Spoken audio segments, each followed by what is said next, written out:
Hi everyone, and welcome back to Ways of the World, a brief global history with sources. We're going to continue our study of global processes, demography, culture, and the environment with people in motion, patterns of migration. So let's start with to the cities, global urbanization. So there's a huge growth of urban areas after 1900. That's because of the reduced need for rural labor with the Green Revolution and increased urban employment opportunities. There's increasing urban life expectancies with better infrastructure and healthcare as well. And there's varied timing of growth with wars and depressions. But this has had a profound environmental impact and led to great economic inequality.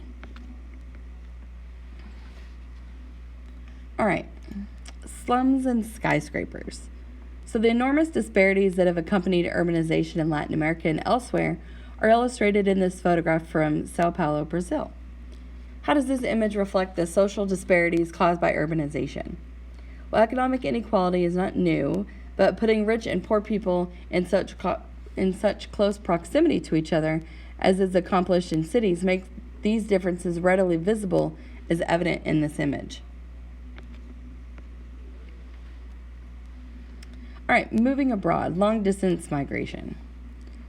There are growing numbers of people who are moving abroad because of greater regulation of travelers and new patterns of migration like labor migration, and migrants must balance assimilation with maintaining their own culture. But there's a potential conflict if they do not assimilate or integrate. All right, map 23.1 global migration patterns, 1990 to 2005. So the late 20th and early 21st centuries witnessed a large-scale movement of people, primarily from the global south to the global north.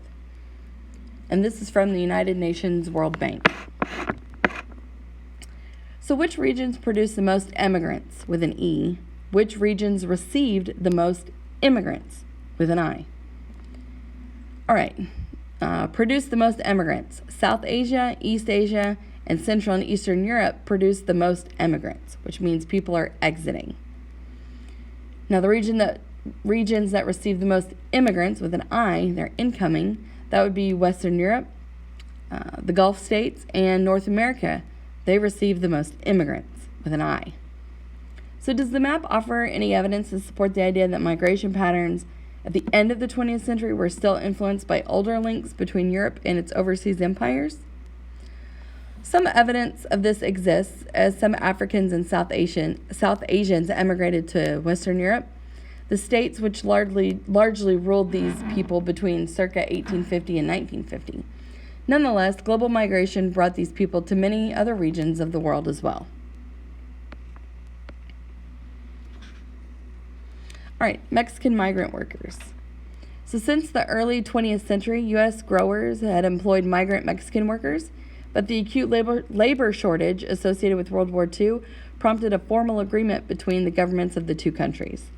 Known as the Bracero, or Migrant Labor Program, it brought some 4.5 million agricultural workers to the United States between 1942 and 1964. This image shows some of these workers being processed at a labor center in Hidalgo, Texas, in 1959. How can a historian use the photo and its description to explain motivations for migration in the 20th century? Well, these Mexicans are seeking entry to the United States under the Bracero program to work as agricultural laborers, and the photo exemplifies state-supported labor migration.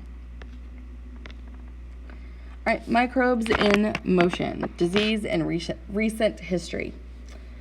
All right, so there's a huge pandemic of the Spanish flu in 1918 and 1919.